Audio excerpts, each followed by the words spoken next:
Naħseb li għandna bżonn bidla fil-gvern biex nwaqfu dan l-ispiralla l-isfel fil-rule of law, fil-demokrazija, illi xejn maħna serin tajjeb u minn dan aspett li ovvjament ħajaffettwa kollox fit-tul mbagħad. Sostna dan l-ex delegat tal-Labour Mark Camilleri waqt diskussjoni li saret fil-programm ta' Net Television Frontline fejn insista li l-eliminazzjoni tal-korruzzjoni għal-gvern tal-Labour mhix priorità. Jara kif ħajamel biex jagħti xtur minn għamel il-korruzzjoni qabel. Hemm kontratti kbar li qed nitilfu ħafna flus minn fuqhom u l-gvern ma jridx jindirizzhom. Il-gvern iktar interessat biex jagħti l-ħażen milli jagħmel dak li hu tajjeb bħalissa. Camilleri insista li f'pajjiżna l-ġustizzja mhux qed taħdem fil-waqt li sostna li l-Partit Laburista huwa diżonest u żleali ħafna. L-ex delegat tal-Labour għalkemm il-darba li Robert Abela mhux leader u qatt ma kellu rrieda li jeħles mill-kriminalità fih dan il-partit. Camilleri jiżvela li Abela wiegħed lil Rosjen Kutajjar li ħajamilha Ministru. Rosjen Kutajjar weda li ħassir Ministru di. Il-Partit Laburista wassal messaġġ ħażin li l-korruzzjoni aċċettabbli fil-pajjiż.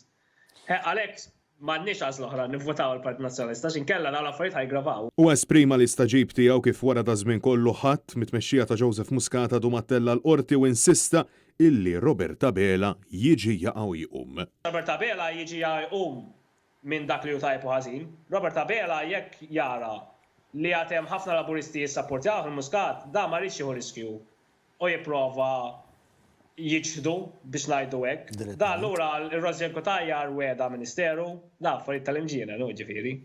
Fejn ta' kif jista' jkun. L-ex delegat Laburista insista li l-għan ta' Abela huwa biss il-vanità u deskriva s-sitwazzjoni preżenti bħala waħda traġikomika. Da tela Prim Ministru għal-vanità. Ġifieri da jinteressaħ li n-nies iħobbuh sewa n-nies iċaxfulu u jieħdu gosbieħ. Issa da kif qed jagħmel hekk, da mhux bniedem intelligenti ħafna laqqas, da qed jagħmel hekk bl-iktar mod konvenjenti għalih. Ġifieri jekk hu jaqbillu orajt ikun ħabib ma' Muscat u joqgħod jidher miegħu fir-ritratti, mela jagħmel hekk. Jekk da jaqbillu illi joqgħod jaqqassam iċ-ċekkijiet biex in-nies iħobbuh, mela jagħmel hekk għax ma jafx jagħmel mod ieħor hekk biss jaf jagħmel da.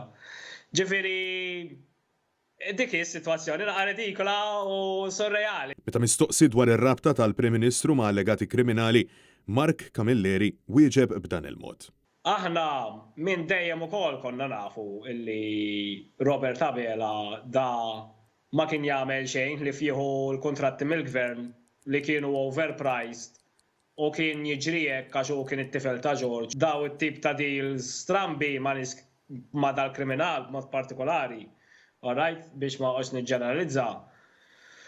Juri l-karattru tiegħu ta' x'kien speċi, jikkompli jikkonferma l-karattru tiegħu x'kien, jikkompli jikkonferma li hu mhuwiex il-persuna adatta biex ikun Prim Ministru bħalissa. Mark Camilleri sostni li fih dan il-Labour hemm ħafna nies li jagħmlu affarijiet ħażiena illi marru kontra l-ispirtu legali. Partit Leninista l-vanguardja tal-press tal-ħaddiema speċi.